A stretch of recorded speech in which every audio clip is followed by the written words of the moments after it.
시상식을 시작하도록 하겠습니다.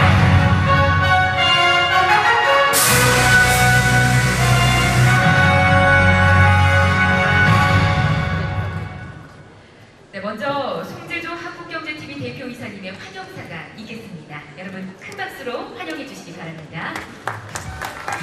안녕하십니까. 방금 발표받은 한국경제TV 송재조입니다. 오늘 행사를 위해서 바쁜 국정홍보에도 불구하고 먼 길을 찾아주신 손병석 국토교통부 제1차관님을 모시고 축사를 청해드리겠습니다. 여러분 박수로 맞이해 주시기 바랍니다.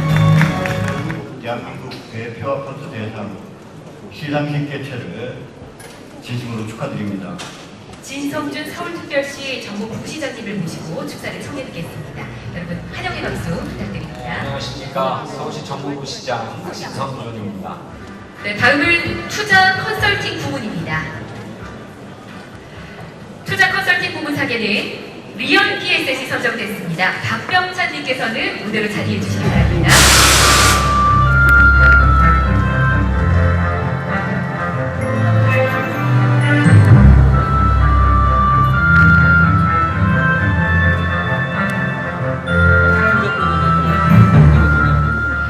상장 투자 컨설팅 리얼 PSS 비사는 2018 대한민국 대표 아파트 대상 투자 컨설팅 부문에서 가장 우수한 성적을 거뒀으므로 이에 상장을 수여합니다. 축하드립니다. 여러분 큰 축하의 박수 부탁드리겠습니다.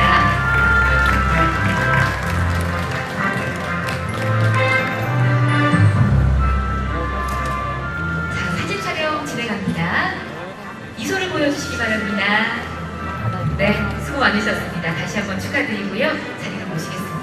전세의 진실은 이란 제목으로 리얼 PSS의 박병찬 대표님 모시겠습니다. 큰 박수로 환영해 주시기 바랍니다.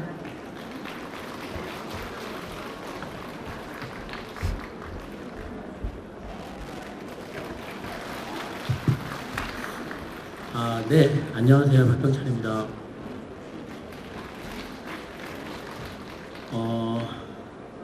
오늘 주제가 좀 무겁죠? 저도 이런 주제 하고 싶지 않은데, 이 관련 주제를 다루는 강의가 없는 것 같아서 좀 무거운 주제를 준비해 봤습니다. 요새 그 인터넷 영상물을 보게 되면은 폭락을 강조하는 영상물이 많아요.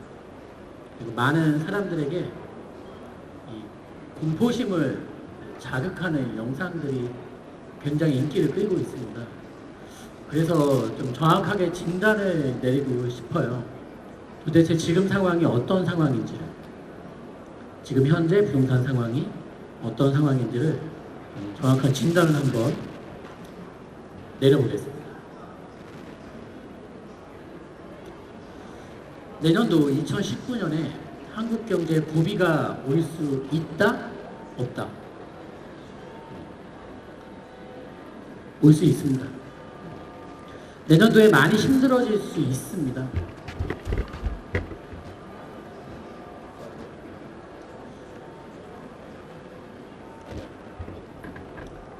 지금 현재 2018년 대비 내년도 같은 경우에는 상황이 많이 안 좋아질 수가 있습니다. 그 이유는 뭘까요?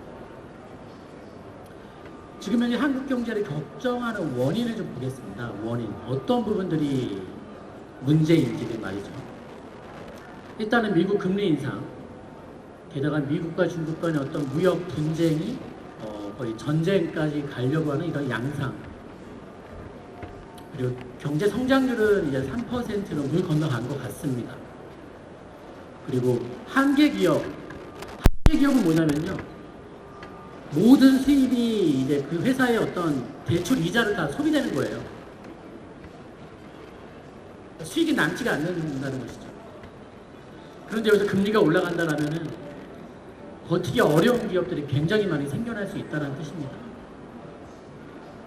그리고 자영업의 어떤 이 침체도 큰 문제입니다. 우리나라가 OECD 국가들 중에서 자영업 비율이 거의 탑이에요, 탑. 그러니까 얼마나 노후 때 할 게 없는지 다들 노후 준비를 치킨집으로 준비하는 거고요.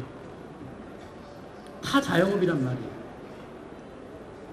게다가 최저 임금까지 올라가면서 보시다시피 되려 실업률은 증가하고 있고 취업은 감소하고 있습니다. 그리고 마지막으로 입주가 엄청나게 많이 대기하고 있습니다. 입주 대란, 역전세 이런 부분들이죠. 이 자리를 빌어서 우리가 본다라면은 정부는 정책 방향을 빨리 선회해야 합니다. 내년도에 바꿔선 늦어요. 대신 지금 바꾼다면 어떤 안 좋은 점들을 많이 누릴 수 있는 기회는 충분히 있다고 봐요. 지금이라도 올바른 방향으로 갈 수 있도록 가져야 됩니다. 이게 규제만이 능사가 아니거든요. 되지도 않는 자영업자 사장한테 직원들이 임금 강제로 올리려고 하는 건 올바른 판단은 아닙니다.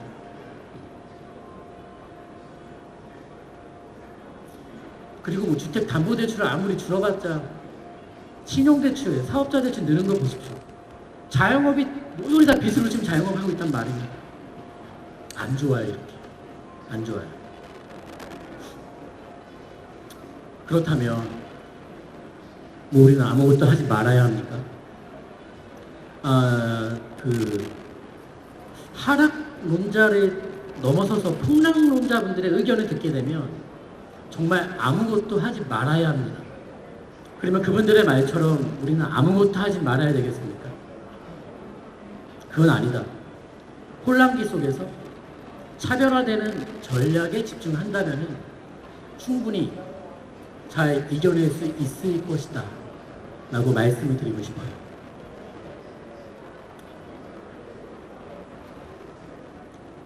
제일 많이 하는 질문이 이겁니다. 많이 오를 부동산을 원하시는 거예요. 많이 오를 부동산. 방향을 조금 틀고 질문을 좀 바꿔봐야 될 때가 온 것 같습니다.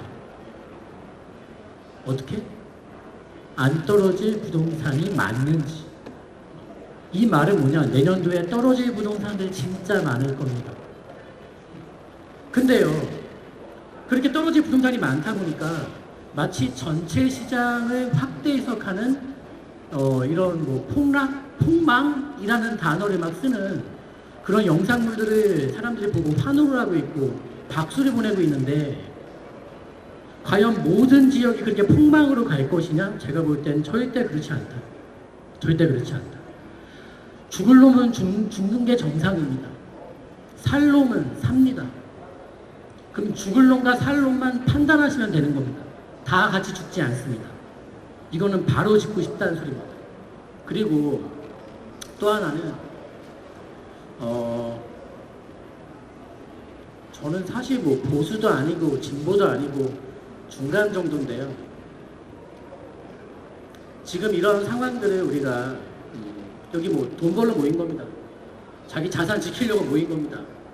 근데 마치 지금의 어떤 이 문제점이 뭐냐면은 부동산 상승, 그러니까 어떤 부동산으로 재테크를 하고자 하는 분들의 세력을 마치 적폐로 보는 이런 인식은 정말 잘못된 겁니다. 정치적인 판단과 개인의 어떤 자산이 있는 분이 자기 자산의 증식을 바라는 행위가 정패라고 얘기할 수는 없는 것입니다. 그래서 이번 선거도 우리는 정말 현명한 판단을 하신 거세요. 각자가. 그것도 한번 되짚고 싶고요. 근데 이제 폭망론을, 하락론을 넘어서 이제 폭락이 온다라고 이제 제시하는 분들의 그런 의견을 듣다 보면은 부동산이 있는 사람, 그리고 그 부동산이 오르기 바라는 사람들의 행위를 마치 적폐로 몰아가는 그런 의견들이 많이 제시하는데 그건 절대로 옳은 판단은 아닙니다. 부동산이 없는 사람만 민주시민은 아니지 않습니까? 다 같이 사는 세상인데요, 어차피. 그럼 봐요. 대중들의 공포심을 자극해서 먹고 사는 폭락론자분들이 판에 덧칠 겁니다, 이제. 그리고 그런 영상과 그런 뉴스와 그런 칼럼이 늘어날수록 여러분들은 더욱더 공포로 들어가겠죠. 고장난 시기도 하루에 2번 맞아요. 안 가는 시기도 하루에 2번 맞는다고요. 그러니까 계속 한우물을 파는 거예요. 한우물을 파는 거죠. 볼까요? 그분들의 얘기로는 이겁니다. 규제책이 처음 나왔을 때 말이죠. 이제 폭망한다 그랬습니다. 폭망한다 그랬습니다. 다 죽었다. 이런 막강한 규제책 나왔으니까 맛 좀 봐라. 다 끝났다. 끝났습니까? 규제책이 나오고 나서 폭망했습니까? 아니요. 폭등했습니다. 또. 왜 또죠? 참여정부 시절에 똑같이 재현시키는 그런 일이 벌어졌고, 강남에 있는 아파트들은 8월 2일에 그 대책이 나오고 나서 전체적으로 한 서너 달 이렇게 분위기 보다가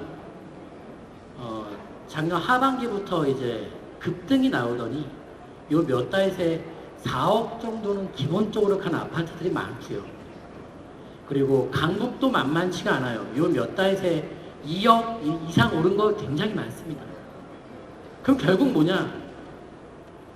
하락으로서 우리가 폭망한 게 아니라 건전한 실수요자가 자기 집을 마련해야 되는 이런 입장에서 갑자기 정부 대책이 나왔고, 그게 때마침 강력한 규제책이었고, 그 타이밍을 잠깐 놓쳤더니만 갑자기 3억, 2억, 4억 더 갖고라는 겁니다. 이거 엄청난 피해를 보고 있는 겁니다, 지금. 그러면 솔직하게 생각해서요. 이게 8월 2일에 규제책이 나오지 않았다라면, 그런 대책이 나오지 않았다라면 이 몇 달 사이에 이렇게 폭등하는 일은 절대로 생기지 않았을 겁니다. 왜냐하면 폭등할 이유가 없었습니다. 폭등할. 그럼 정책을 잘못 짰다는 소리입니다. 또 실패한 겁니다. 이게 지금요. 근데 어느 언론도 입을 못 떼어요. 눈치 보느라 말을 못 뱉는 겁니다. 지금 이게요. 그러면 뭐냐? 가격을 원천적으로 봉쇄하고 잡을 생각이 잘못됐다고 저는 보는 거예요. 왜? 이건 못 잡는다라고 인정하고 최대한 천천히 오르게 할 수 있는 방법이 무엇일까? 이거 한 2년 만에 오를 거 진짜로 한 8년, 10년 동안 오르게 할 수 있는 방법은 무엇일까?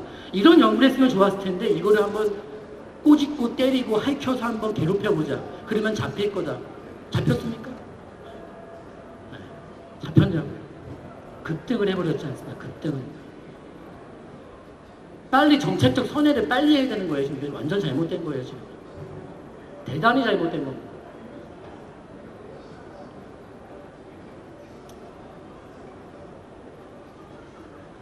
집이 있는 분에게 부동산 하락이 공포라면 무주택자에게는 부동산 상승은 거의 패닉 수준입니다.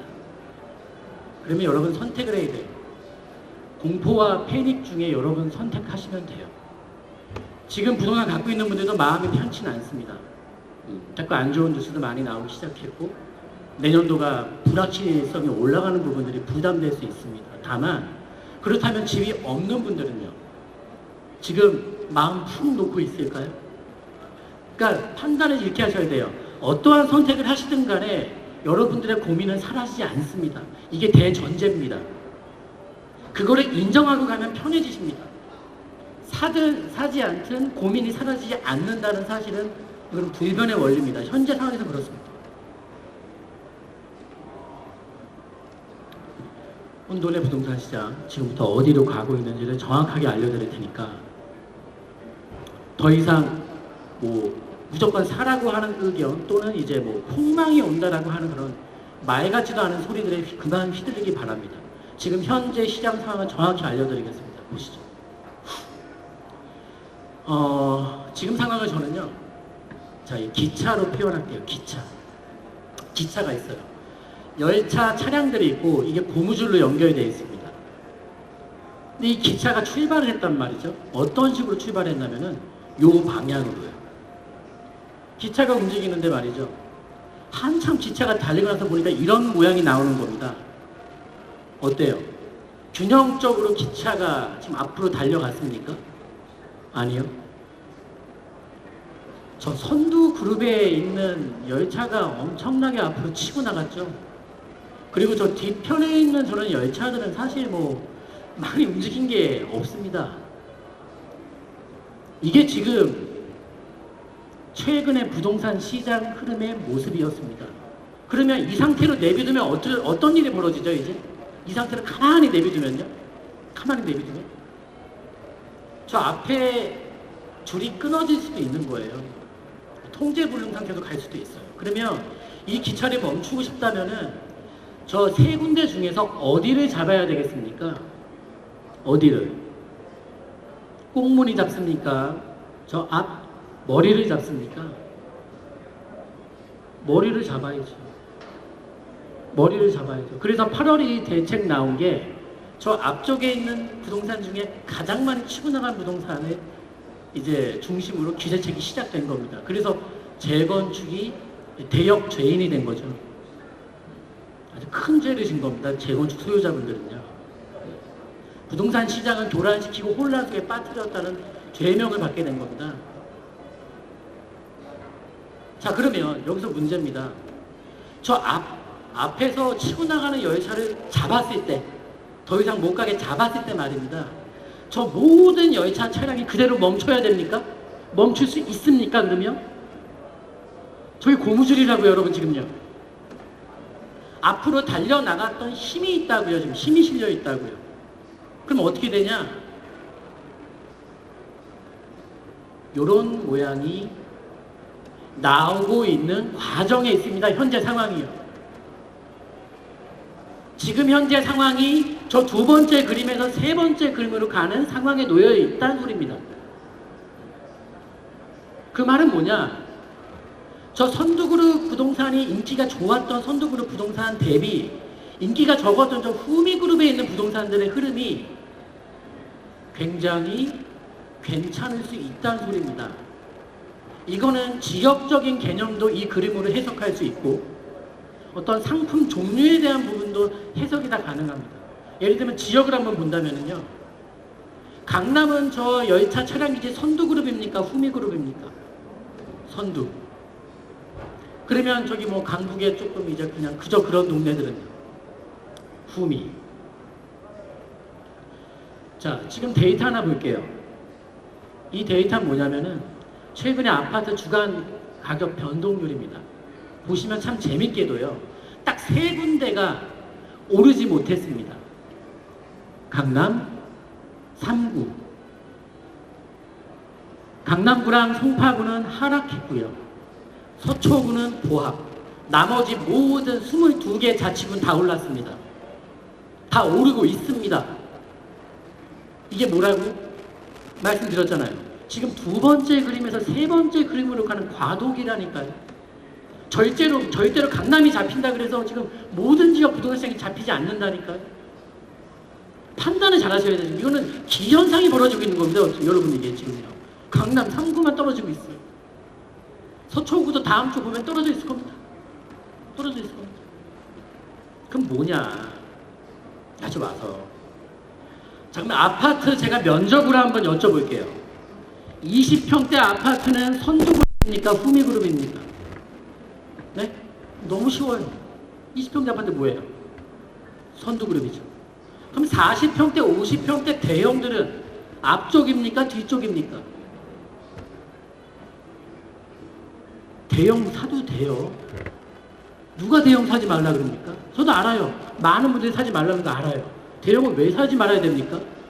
그동안 인기 없었다고요? 그거는 2번 그림 얘기고요. 지금 3번 그림으로 넘어오는데 대형을 왜 사지 말아야 됩니까? 강북 사지 말라고요? 강북을 왜 사지 말아야 됩니까? 강북은 또 후미그룹들입니다, 지금요. 이게 때라는 게 있어요. 강남에 사야 되는 때라는 게 있고 또 강남에서도 재건축을 조금 무리해서 들어가야 되는 때라는 게 있고요. 그리고 절대로 봐서는 안 되는 또 때가 있는 법이에요.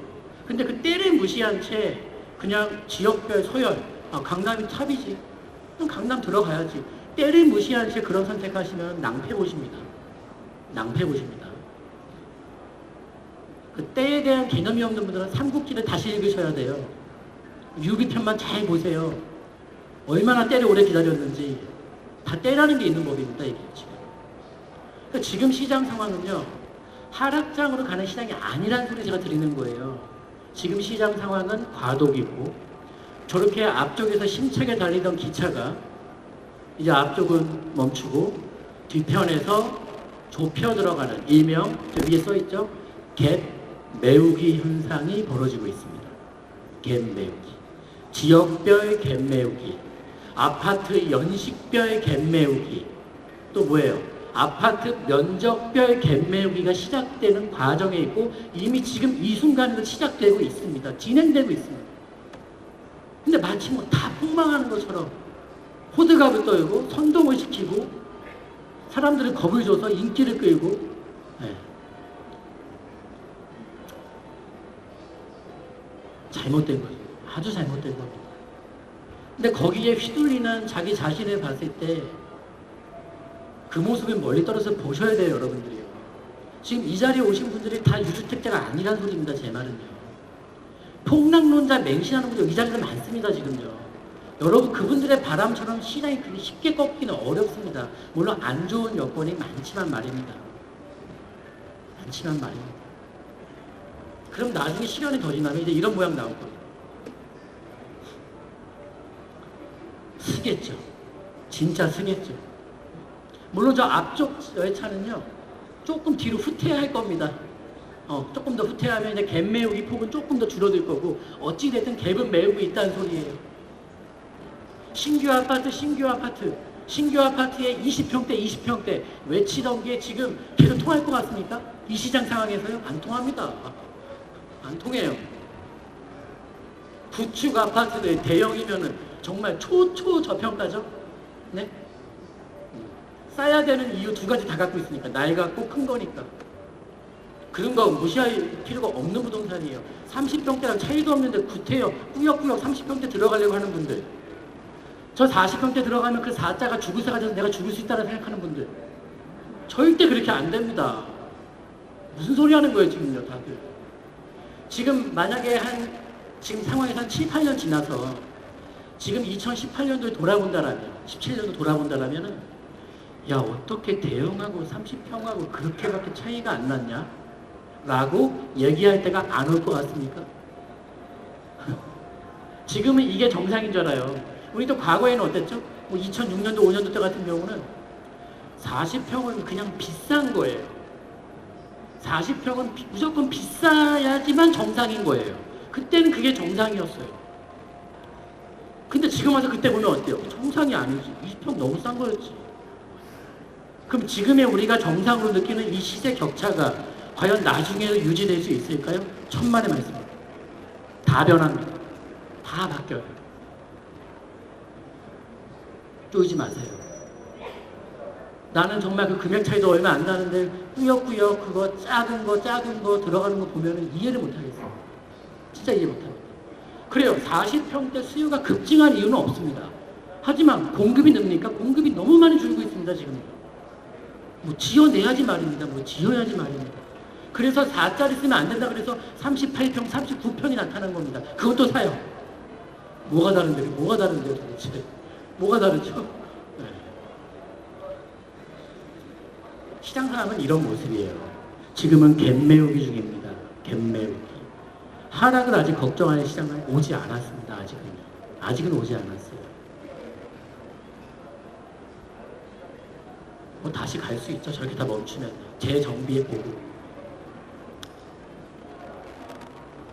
자, 올 하반기 그리고 내년도에 벌어질 일을 좀 말씀드릴게요. 첫째, 입주 폭탄, 역전세, 그리고 매매가 약세 이 현상 벌어집니다.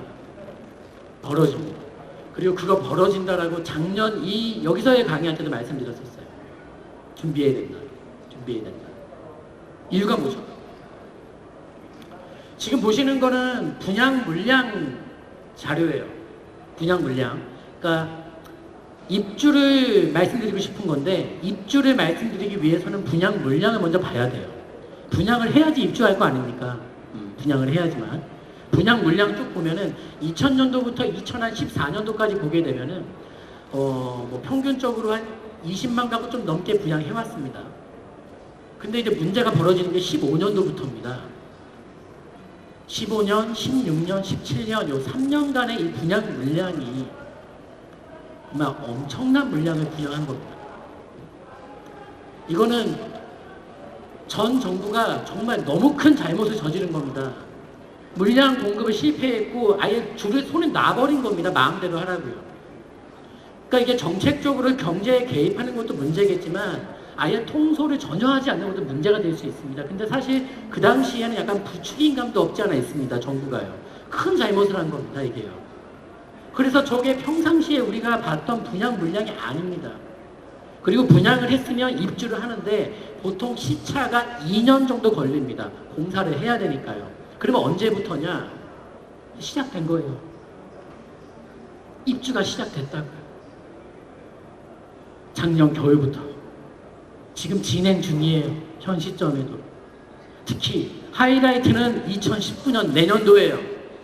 한 번도 보지 못한 분양 물량을 보게 될 겁니다. 그럼 뭐냐? 아까도 말했죠. 제발 겁먹지 마요. 겁먹지 마. 아직 빠져나올 길이 있어요. 아직. 그리고 뭐예요? 제일 중요한 거. 죽을 놈은 죽고 살 놈은 사는 법이니 여러분이 갖고 있는 게 죽을 자리인지 살 자리인지만 빨리 판단하시면 돼요. 빨리 판단하시면 돼요. 첫째, 저거 입주 물량 시작되면요. 역전세 무조건 벌어집니다. 입주 폭탄 무조건 벌어집니다. 근데 그게 뭐라고요? 전체 지역이 아니라 지역별로 달라요. 지역별로 다르다고요. 서울은 어떨 것 같습니까? 일단 여기 뭐 이 자리에 오늘 대구 분도 오시고 뭐 부산에서도 오시고 많이 오셨는데 일단 서울부터 볼까요?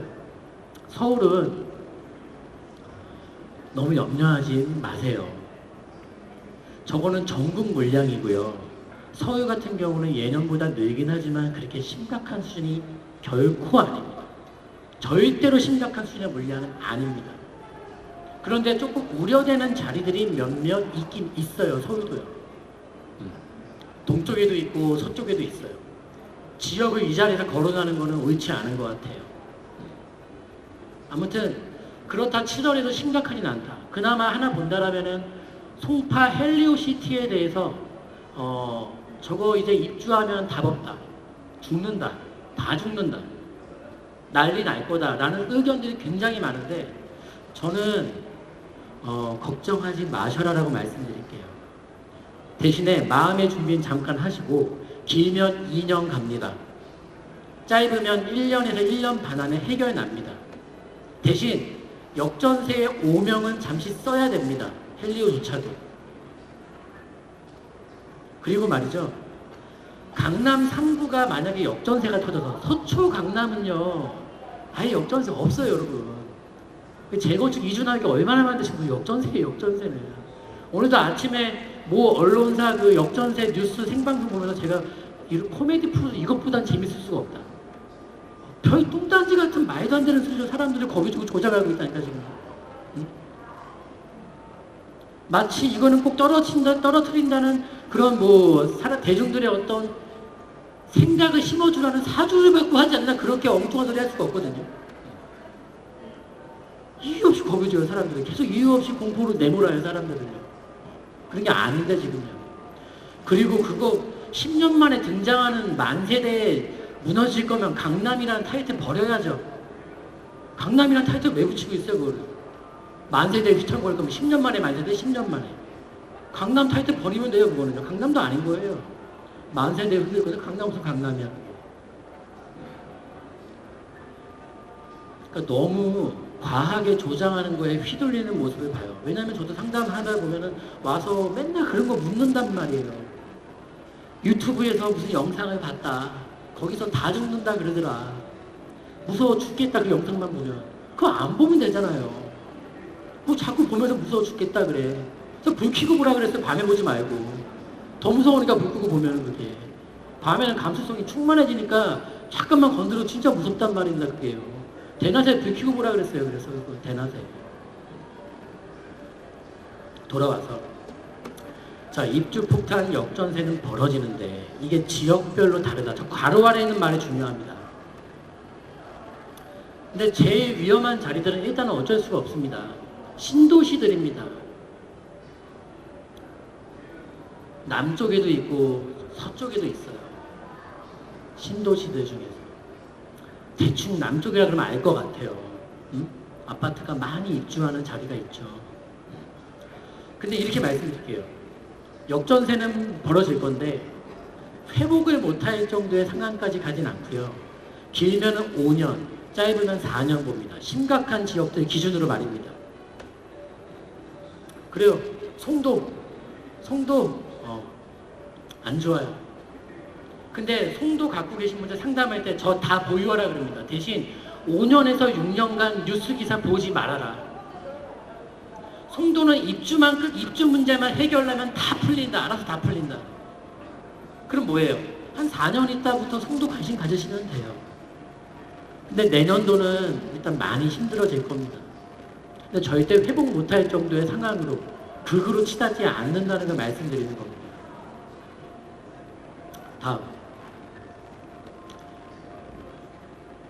폭락론에 사로잡힌 도박행위 증가. 자, 봐요. 사람들이 착각하고 있어요. 부동산을 빚내서 무리해서 사는 것은 도박입니까? 아닙니까? 도박이 아니에요. 완전히 내가 감당 못할 이자 막 내면서 투자하는 분들 도박이죠. 왜 도박이 아니겠습니까? 그러면 부동산 하나도 없이 나는 오로지 현금만 갖고서 한번 제대로 가라앉을 때까지는 한번 버텨보겠다. 이건 도박 아닙니까? 그러니까 부동산만 꾸역꾸역 사는 게 왜 도박이죠? 홀이든 짝이든 한 곳에다 베팅하면 도박인 거예요, 여러분. 부동산 하나도 없는 분들도 지금 이 팽팽한 신겨울에 도박을 하고 있는 겁니다. 네? 내년도 경기 전망이 이렇다 치더라도 갑자기 내년도에 오르지 말라는 법이 전혀 없습니다. 오를 수도 있다는 소리입니다. 지금 제 말은요. 내년도에요. 근데 그랬을 때 아무것도 없는 분들은, 현금만 들고 있는 분들은 아무런 해결책이 없습니다. 아까도 말했잖아요. 집이 있는 분들이 떨어지면 공포고, 집이 없는 분들에게 부동산 상승은 패닉이라고요. 미치는 거예요. 그냥. 돌아버리고 싶은 거예요. 물론 있는 분들은 그거 잘 모르시겠지만, 우리는 그 패닉에 빠진 분들은 최근에 많이 상담했다 보니까 그 감정이 어떤 기분인지 정확히 알 수 있을 것 같아요. 미치는 거예요, 사람이. 도박하지 마세요. 적절하게 보유하세요. 적절하게. 현금 비중과 부동산 비중을 본인이 감당할 수 있는 선에서 적절하게 갖고 계세요. 취하고 스탠스를 잘 취하셔야 돼요. 그리고 봐요. 지금 일단 보세요. 급락이 나오기 어려운 이유가 또 하나 있어요. 급락이. 그러니까 하락, 침체 이거랑 급락은 다른 거예요, 여러분. 급락이 나올 수 없는 이유가 뭐냐면 요새 매수세도 좀 시들시들하죠. 강남 같은 경우. 근데 중요한 건 매물도 별로 없어요. 매물이 왜 없냐? 가로 안에 써 있죠. 매물이 나올 수가 없는 상황이에요. 지금 상황이. 매물이 나올 수가 없어요. 왜 못 나오죠? 팔고 싶은데 못 팔아. 매물로 못 내놔요. 왜 못 내놓죠? 양도세, 중과세. 양도세. 2주택자는 이 정도. 3주택자는 뭐 곤장 한 100대 맞는 거예요. 최고 세율이 68.2%니까 양도세가. 근 70%를 세금 내야 되니까. 못 팔아요. 정말로 가격을 잡고 싶다라면 매물이 쌓이게 해줘야 되는데 매물이 쌓일 수가 없어요. 지금 상황이. 이런 상황입니다. 급락은 못 나와요. 이런 상황이다. 매물이 쌓여야지 급락이 나올 거 아닙니까? 그리고 하반기에 로또 아파트 신도름은 계속됩니다. 지금 이제 문제가 뭐가 있냐면은 참 문제가 많아요. 그러니까 누가 정권에 잡든 문제가 없을 수는 없는데 이번에 총선 때 말이죠. 우리 지방선거 할 때 선거를 앞두고 여러 가지 공약들이나 이런 것들이 사실 많이 못 나왔어요. 안 나온 거예요. 그러니까 발표, 그러니까 개발 호재 발표, 분양 시기, 이주 시기 다 선거 후로 늦춰놨어요. 그러니까 하반기에 여러분 되게 시끄러워요. 지금 뉴스에 나올 게 거리가 되게 많아요. 하반기가. 왜? 선거 전에 하지 마. 선거 끝나고 해. 이주도 선거 끝나고 해. 분양도 나중에 해. 선거 지나고 나서 해. 개발계획 발표도 선거 끝나고 나서 해. 왜 그랬죠? 지금 현재 이 좋은 큰 선거를 앞두고서 현재 정부의 어떤 정치적인 기반 세력이 중서민층이다 보니까 부동산 상승을 자극하는 액션을 취하지 말라는 소리예요. 그래서 다 선거로 늦춰진 겁니다. 나올 게 많아요. 지금 하반기부터요. 분양도 하반기에 쏟아져요 이제. 근데 웃긴 건 그 분양하는 곳들마다 위치 좋은 곳들은 다 로또 아파트야 이제. 왜? 분양가 상한제는 폐지됐지만은 사실상 분양가 상한제죠. 사실상 지금. 그러니까 뭐예요? 그러니까 미래가치 다 필요 없고 당첨만 되면 일단은 옆에 아파트랑 비교해 보니까 돈 2, 3억은 먹어. 안 하겠습니까? 당연히 해야죠. 그러니까 다 로또 아파트예요 지금요. 미래 북일의 쪽에서 이제 우글우글하게 20평대는 또 인기 좋을 테니까 수백 대에 나올 겁니다. 수백 대. 그럼 그런 뉴스 뻥뻥 터져 나오면 또 어때요? 사람 심리들이 어때요? 이거 뭐야? 지금이라도 또뭐 또 흔들릴 사람 나옵니다 이제. 조급해질 사람 나옵니다. 그리고 사실 저 분양가 상한제는 이 주택보다도 상가 쪽에 대해서 제발 분양가 상한제 제도를 도입하기를 정부 정책에 간절하게 요청하고 싶습니다. 왜? 우리 노후에 은퇴하고서요. 노후에 은퇴하신 분들이 사회생활 경험이 많으신데 이 막상 회사를 떠나서 사회에 나오면 어린 아기예요. 어린 애예요. 아무것도 몰라요. 세상을 몰라요. 그러니까 어때요? 노후 은퇴는 했고 노후 때 월세는 받으라는 얘기 어디 들었으니까 월세 받는 부동산, 수익형 부동산, 뭐 있지? 상가 있구나. 폐가망신합니다. 폐가망신합니다. 왜냐하면 여러분 집은 집도 잘못 사면 타격이 크지만은 상가는 잘못 사면 아예 헤어나올 수가 없어요. 아예 헤어나올 수가 없다고요. 상가는 잘못 사는 순간. 그리고 상가는 사실 분양가가 정말 말 같지도 않은 거품이 껴있습니다. 그런 거나 좀 정부가 앞장서서 상가 분양가나 그러니까 노후 은퇴자분들이 주로 매수하는 월세용 부동산에 대한 그런 분양가나 관여하는 게 맞지. 저런 인위적인 로또 아파트를 왜 만들어주고 있냐는 소리입니다.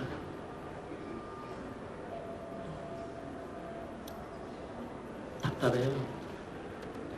그리고 앞서 말씀드린 것처럼 이제 각종 개발 계획 발표되고 저 2주도 문제예요. 2주가 이제 본격화되는 게 많아요. 그러니까 이거예요. 2주를 먼저 보고 자 개발계획 볼게요. 개발계획부터 말씀드릴게요. 개발계획.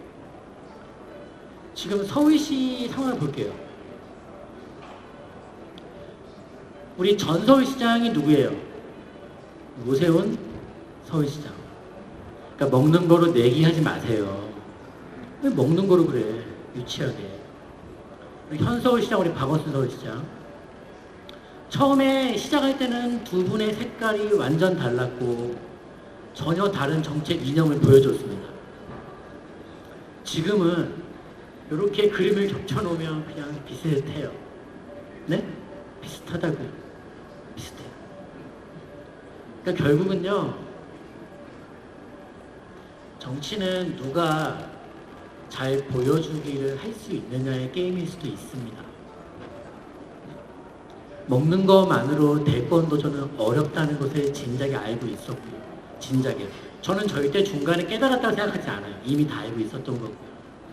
그럼 이제 행보가 완전히 이거 뭐 토목 쪽으로 완전 기울는 방향으로 가고 있는 거예요. 지금 예를 들면 서부간 선도로 지하화 같은 경우에는 오세훈 서울시장도 밀어붙이지 못했던 사업을 현 시장님이 잘하고 계시죠. 불도저입니다. 불도저. 반대의 여론이 굉장히 많았음에도 밀어붙입니다. 해야 된다. 이건 내 임기 안에 끝내야 된다. 맞습니다. 정치인은 그 정도도 해줘야 됩니다. 해줘야 되죠.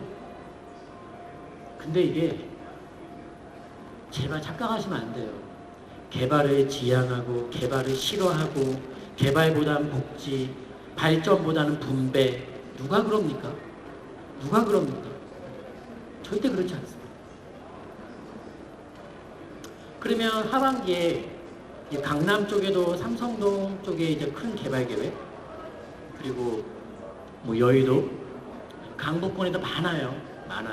그리고 나중에 한강변 다시 한번 계획 잡을 거고, 남산 주변일 때 다시 한번 잡을 거고, 엄청나게 계획 나올 게 많은데 그 중에서 딱 한 지역만 말씀드릴까 합니다. 딱 한 지역만.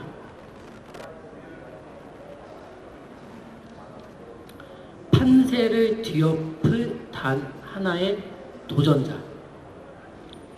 이거 참고로 내용을 어제 새벽 2시에 만든 거예요. 너무 졸려요. 판세를 뒤엎을 단 하나의 도전자.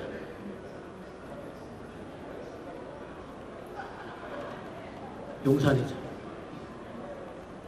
단 하나의 도전자예요.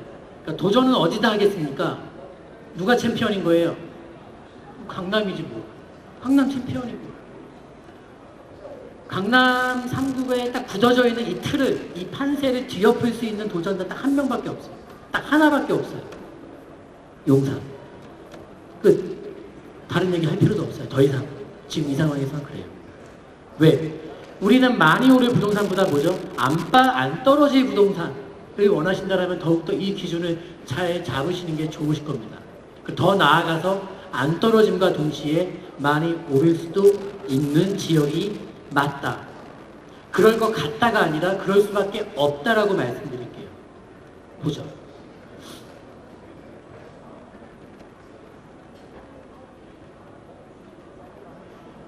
용산에 있습니다.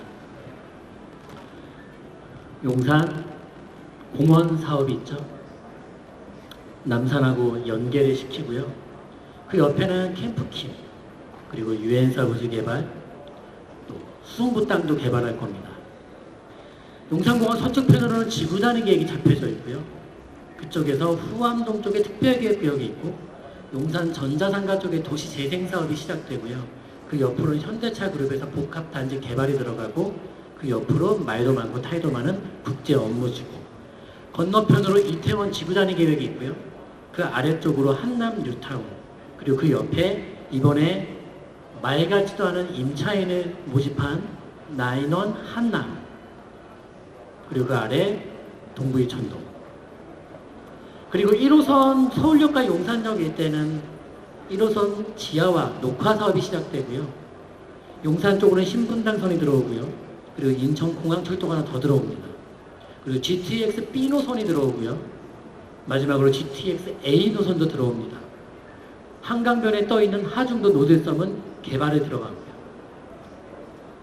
한마디만 할게요. 뭐 어쩌라고. 입 아파요. 진짜 입 아프다고요. 이게 뭐예요 지금요? 이거 그림 어제 그리는데 엄청 오래 걸렸어요. 귀찮아 죽겠는데 그렸어요. 왜? 보여드리고 싶어서.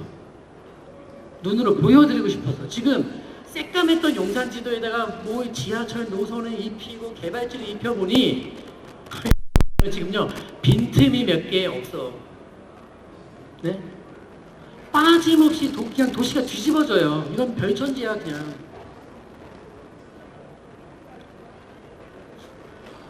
뭐 어쩌라는 거예요 도대체 이게 지금요. 여기서 근데요 지하철이 새로 들어오는 게 용산 쪽으로 5개예요. 그리고 우리는 다른 동네 가면은 우리 동네는 9호선 들어온다. 9호선 용역 검토 중인데 이거 잘하면 될 것 같아. 그거에 모든 자기 자산을 다 걸었어 승부를. 어디는 뭐 신안산선에 다 걸었고요. 몰빵했고요 이제. 근데 용산은 사실요 이 교통 호재 얘기 잘 안 꺼냅니다. 왜? 그거 말고 큰 게 워낙에 많아요. 그거 말고 큰 게 워낙에 많고 그 중에서는 제일 큰 건 뭐죠? 제일 큰 게 뭐예요? 용산 공원 사업이죠. 공원 사업. 요거요. 저 땅이 일본군이 한 30몇 년 썼고요. 미군이 한 70몇 년 썼거든요. 한 107년 썼대요. 우리 땅을. 그리고 서울시 지도를 딱 펴놓으면은 용산이 서울시 이제 지리적으로 정가운데인데 저 공원이 또 용산에서 센터예요. 그러니까 서울의 딱 가운데라는 걸 보시면 돼요 이제. 그 107년의 땅을 돌려받는 거죠. 그리고 이제 전 정부가 잘못한 것도 많지만 현재 저 용산 미군 주둔하고 있는 용산 쪽에 있는 미군들 중에서 박근혜 정부가 70%를 평택으로 보냈습니다. 그거는 그게 뭐 이게 아니라 대단한 일을 한 거예요 사실요. 그러니까 김대중 정권 때부터 계속 노력한 일을 이번에 했던 거예요 그게요. 나가기로 약속하고서 미군이 항상 말을 바꿨으니까 잠깐만 기다려봐. 지금 정세가 이러니 조금 더 있어야 되겠어. 이걸 수십 년 동안 약속을 어겨왔습니다. 그리고 드디어 박근혜 정부 때 70%를 평택으로 보냈고 지금 나머지 이제 문재인 정부에서 30% 잔류하고 있는 것도 올 말까지 평택으로 전체 보냅니다. 드디어 돌려받는 거예요. 저 땅을요. 받아야 돼요. 왜냐면 우리 식민지가 아니잖아요. 네? 그리고 미군 철수하라는 소리가 아니에요. 구태여 적이 있을 필요는 없다라는 뜻입니다. 저 자리에. 서울 정중앙 심장입니다. 지금 정중앙 심장. 저 공원 면적이 거의 여의도 면적에 육박해요. 지금요. 어마어마한 면적이에요. 저거 돌려받아야죠.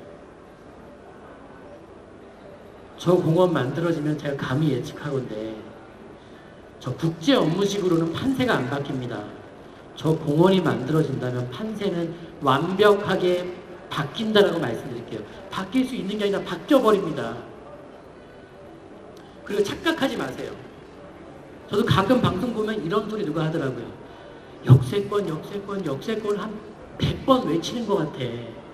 근데 저는 참 죄송하게도 그런 생각은 굉장히 진부한 생각을 하시는 거예요.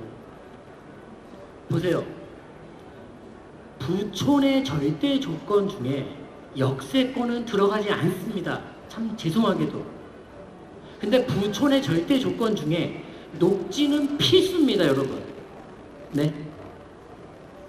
우리 평창동에다가 서울시가 신분당선 계획을 잡고 평창동 주민들이 신분당선 개통을 반대했습니다. 플랜카드 걸고요. 피켓 걸고요. 신분당선 개통 반대. 이유도 아주 쿨해요. 동네 시끄러워지게 하지 마라. 지하철 개통을 거부하는 동네들이 있습니다, 여러분. 압구정동 같은 경우에 3호선 압구정역이 생겨서 부촌이 된 겁니까? 무슨 소리 하는 겁니까, 지금요? 강남에 없는 녹지, 한강을 마주보고 있는 자리입니다. 그 자리가요. 그러면 저런 용산공원은 만약에 저런 녹지가 만들어진다면요, 부의 재편성이 벌어집니다. 이번에 지금 지도에 보시면 조그맣게 나와 있는데 여기 오른쪽 위에 중간에요. 요거 나인원 한남 세입자 모집했습니다. 저거 세들어 살다가 나중에 분양이자 받을 수 있는 자격을 줍니다. 임대 보증금과 월세를 받습니다. 임대 보증금 얼마입니까? 38억, 48억입니다. 월세도 내야 됩니다. 150, 350.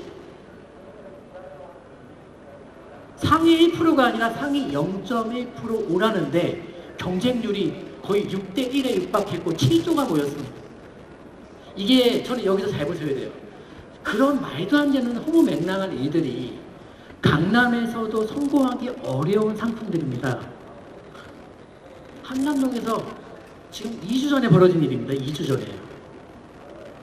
강남에, 그러면 저게 예상하는 거예요. 그럼 나중에 저게 분양 전환할 때 얼마일까? 뭘 얼마야? 6, 70억이지 뭐.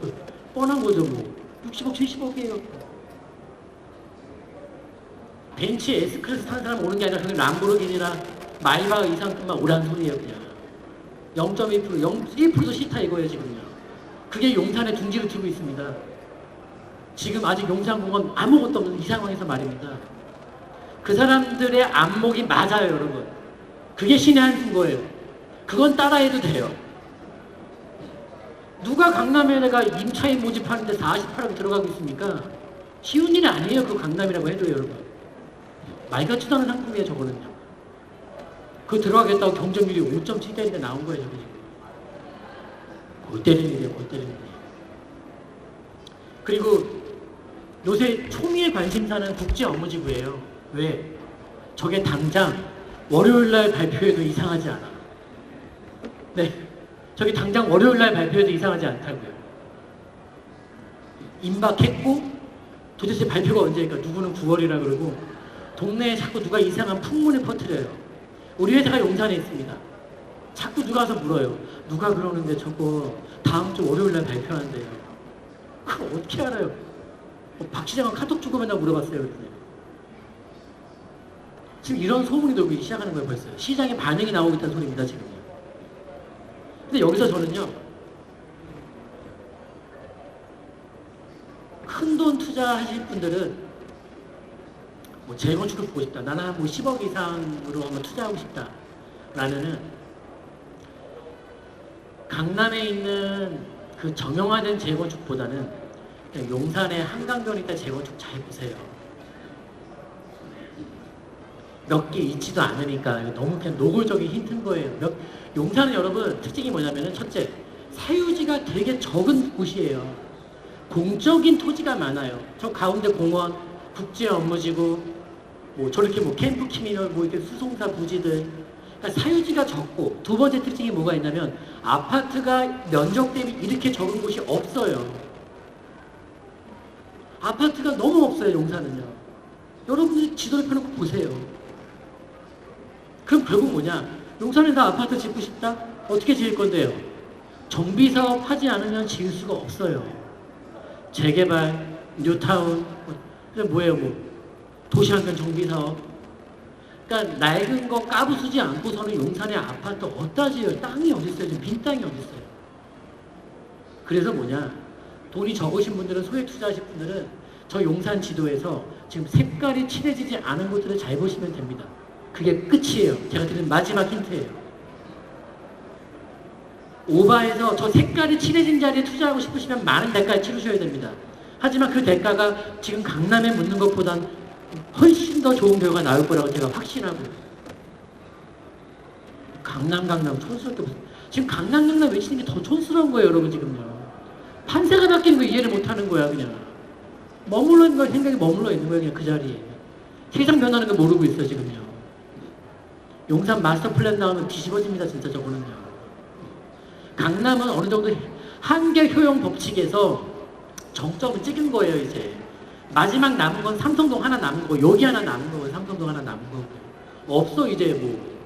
재건축하면 끝나는 거, 더 이상 할 것도 없어, 강남은요, 이제. 용산은 뒤집어 깔 게 저렇게 많아요, 지금 상황이요. 통장 그지 같잖아요. 그지 같아도 신의 한 수들이 들어오고 있지 않습니까, 지금요. 그래서 용산공원 같은 경우는 특히나 중요한 사업이고, 용산에 있는 많은 사업들 중에 가장 중요한 사업이다. 그래서 용산공원에 대해서 한번 날 잡고, 아직은 저 용산공원 테두리가 다 철조망이니까 한번 쭉쭉 걸어보시고, 이 지금 현재 모습을 눈에 잘 익혀주세요. 왜? 어마어마하게 변해서 지금 상황이 다시 떠오르지 않는 시점까지 변할 겁니다. 엄청나게 변할 겁니다.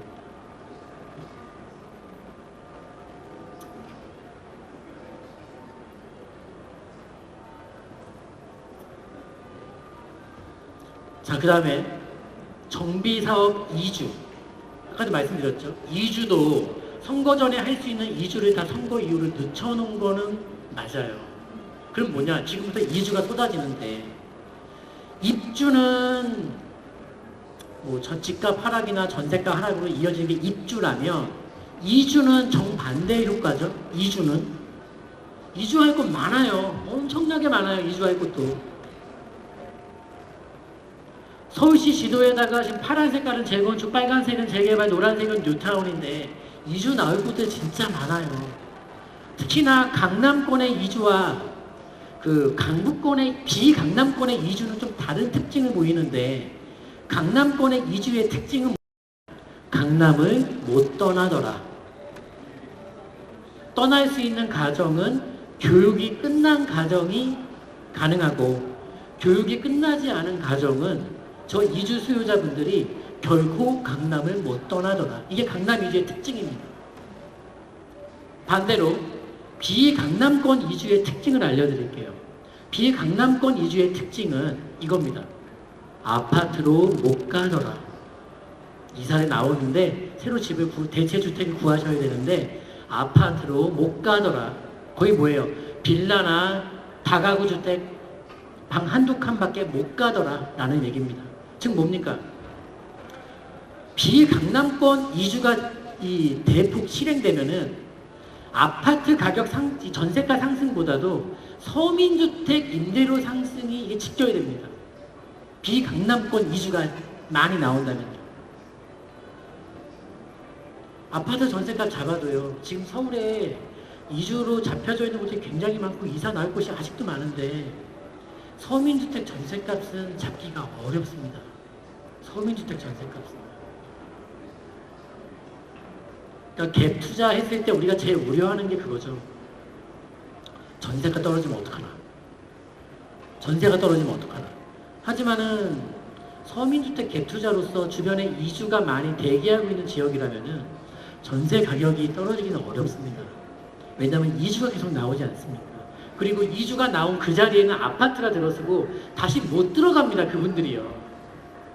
지금 재개발 재입주율이 몇 프로가 될 것 같습니까? 지금요. 거의 세입자 살던 분들은 어렵습니다. 그게 참 웃긴 거예요, 이게. 지금 정책, 이게 방향도 빨리 지금 틀을 바꿔야 되는 게 뭐냐면, 서민층이 지금 중산층보다 더 빠르게 늘고 있고, 그리고 중산층은 지금 이 순간에도 감소하고 있거든요. 내년도에는 또 한번 휘청거리면 또 많은 중산층들이 우리 뭐 타작하듯이 서민층으로 다 떨어져 나갈 것입니다. 자영업하다가. 자영업하다 다 망하는 거예요. 그러니까 집담보로 대출 받아서 맨날 그놈의 치킨집, 통닭을 못하게 환장을 한 거예요, 사람들이. 네? 그 통닭 안 팔려봐요. 결국은 이자 못 내고 그 집이 경매 나가는 거지, 이 부동산의 문제로 경매 들어가는 게 아니라는 거예요, 다들.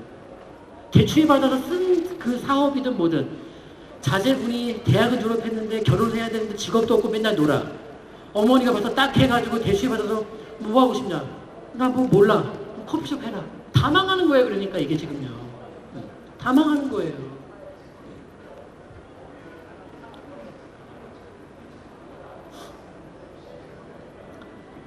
서민주택은 역전세 나기 어렵습니다. 역전세는 신규 대량 아파트 입주 지역과 걸맞는 얘기입니다.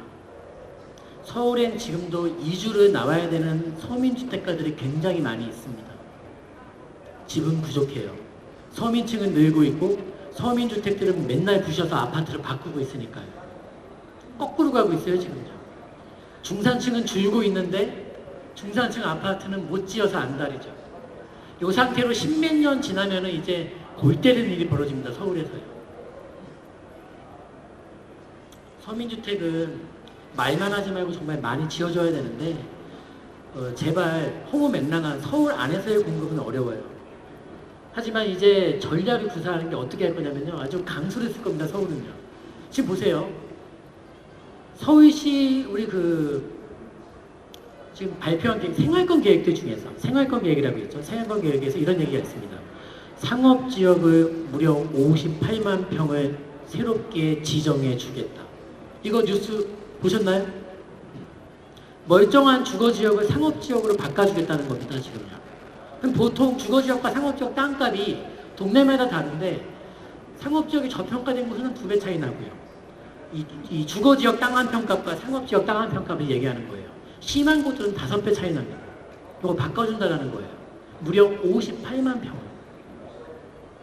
앞으로 서울시 땅값이 여러분 폭등합니다. 폭등해요. 근데 웃긴 건 결코 서울시가 아무 목적 없이 아무 명분 없이 상업지역 바꿔줄까요? 그리고 여기서 한 가지 더 간과할 수 없는 게 이게 재건축 사업가도 결부짓는 시스템을 발표할 수도 있어요. 재건축 사업과 서울시 생활권 계획을 접목시키는 시스템으로 발표할 수도 있어요. 그 말의 뜻이 뭐냐? 주거지역 재건축을 상업지역화 시켜줄 수 있다는 소리입니다.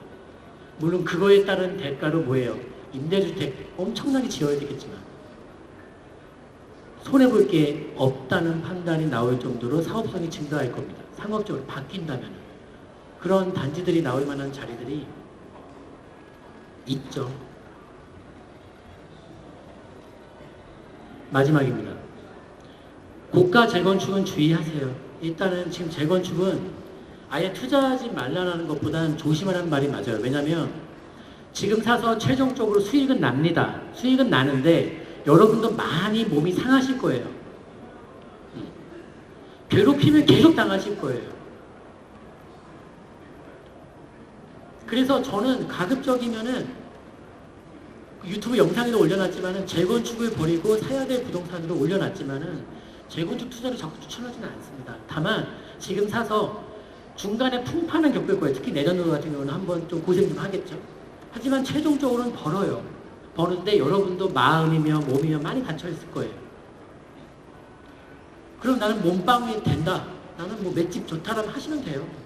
돈은 벌어요. 나중에 더 벌어요. 세금 때문에 못 팔아서 문제지. 더 벌어요. 더 벌어요. 근데 그 중에서 이것도 재건축도 다른 게 뭐냐면은, 자 보세요. 재건축은 지금 강남권 재건축이 어때요? 꺾입니까? 안 꺾이고 있습니까? 지금 꺾였어. 지금 꺾였어요. 강남 재건축 꺾였다고요. 1억 정도 더 싸게 내놔도 지금 거래가 없으니까 꺾인 건 맞는 거예요. 그럼 내년도에 조금 더 겸손한 시세 내려올 수 있어요. 근데 다만 급락은 못 나와요. 왜? 조금만 더 빠지면 사겠다는 매수 예정 세력들이 많아요. 강남 재건축은요. 엄마 아파트는 저거 한 14억이나 13억 8천만 내가 진짜 먹고 싶다 저거는. 이런 분들 많아요 지금. 그러니까 많이 급락은 못 나와요. 아무리 어찌됐든 간에. 근데 강남이 재건축 음마가 더 빠진다 했을 때, 그러면 저기 목동은요, 저기 위에 상계동은요, 저쪽에 광운대역 쪽은요, 뭐 마포 성산시형은요, 이게 뭐냐, 재건축도요 급수가 있고 거품에 지금 현재 거품이 쌓여있는 크기가 달라요. 지역마다. 그 뭐예요? 재건축이 꺾이면 제일 타격을 많이 볼 건 뭐예요? 거품 많은 거. 거품 많은 거. 그럼 뭐예요? 아직 재건축 시작도 안 하고 안전진단 통과도 포기한 재건축들이 있어요. 그리고 안전진단 안 될 거라는 확신 있는 재건축들이 있어요. 대표적인 게 목동. 사도 돼요. 왜? 지금이 제일 싼 거예요. 지금이 제일 싼 거예요. 그거 안전진단 안 되잖아요. 그래서 싼 거예요, 여러분. 그거 안전진단 되면 대봐요, 목동이. 좋게 1억 5천 2억 더 주셔야 돼요, 지금요. 그러니까 말에 모순이 있다니까, 다들 이게. 좋은 거를 좋은 단계에 싸게 사고 싶다. 그런 게 어디 있습니까? 명분이 있어야 싼 거예요. 그러니까 재건축 장기 투자하실 분들은 차라리 아예 안전진단 있는 걸 시작도 안 한 거 보세요, 그냥. 그리고 안전진단으로 재건축 시작을 발목 잡죠. 이게 영영 재건축을 못하는 겁니까? 시작을 지연시키는 겁니까? 어떻게 영영 막을 거예요, 그 재건축을요? 때가 되면 하는 거예요. 그때는 몰라. 그러니까 오래 기다려야 되고, 그러니까 싼 거예요, 지금요. 목동은 그 대지집은 면적이 그 정도 가격이면 진짜 저렴한 거예요. 그리고 저 가로 안에 보시면 공란이 있어요. 주목이라고 되어 있는데, 그래도 나는 곧 죽어도 재건축을 하고 싶다. 네? 나는 맷집도 좋고 뭐 시세 중간에 폭락하는 거 난 다 무시하고 나는 그냥 끝까지 가고 싶다. 다만 확실히 수익 났으면 좋겠다. 지금 사서, 지금이에요. 지금 지금이란 때. 어디 주목하는 게 좋냐면 여의도고, 여의도 재건축은 제가 봤을 땐 참 착해요. 그리고 최근에 뭐 박원순 서울시장이 여의도 통제 재개발 재건축 이런 거 때문에 얘기 드리는 게 아니에요. 지금 여의도는 재미난 뉴스가 많이 나올 것이고요. 그 재미난다는 뉴스는 여러분들이 보신다면 깜짝 놀랄 뉴스가 저는 나온다고 보고 있어요. 아까도 말했지만 다른 서울시의 어떤 정책과 여의도의 재건축 사업을 믹싱시켜서 아주 이상한 재건축 상품을 만들어낼 수 있는 곳입니다. 강남에서는 안 해줘요. 강남 살 필요도 없는 거고요. 여의도에선 가능합니다. 여의도에서.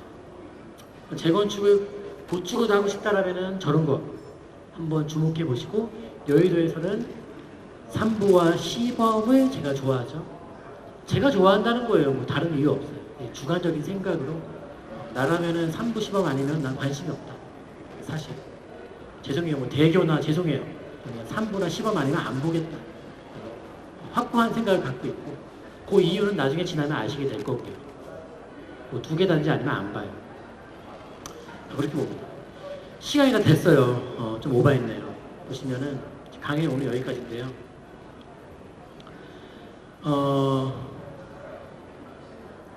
폭락론에 대한 의견에 대해서 맞는 부분과 아닌 부분을 짚어드렸어요. 그분들의 말이 다 100% 맞는 게 아니고 입주 대란이 온다라는 건 맞아요. 하지만 지역별 차별화 현상을 제외시킨 채 그 말만 하면 안 된다는 소리고요. 지방 경기도 신도시 역전세 내년도에 안 터질 수가 없어요.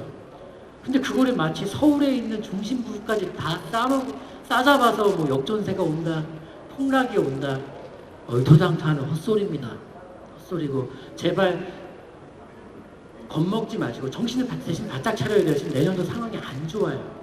그러니까 저는 지금 희망 거는 건 부동산의 어떤 부양책 이게 필요 없어요. 지금요. 다 필요 없고 경기 부양시켜야 되고 정부가 걸었던 슬로건대로 소득 주도 성장 약속 지켜주기 바랍니다.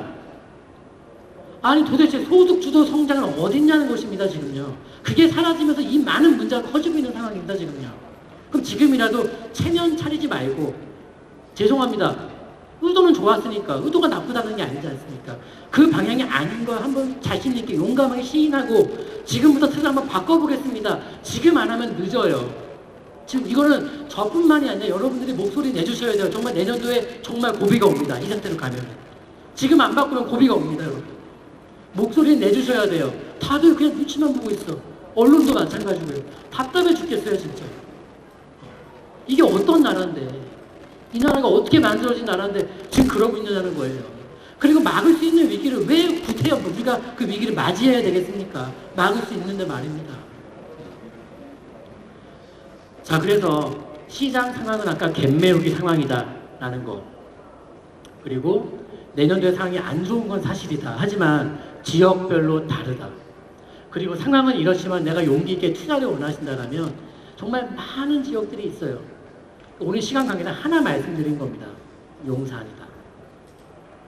기타 영상들은 유튜브에 계속 올리고 있으니까 과거의 최근 영상들 한번 보시면 도움되실 것 같고요.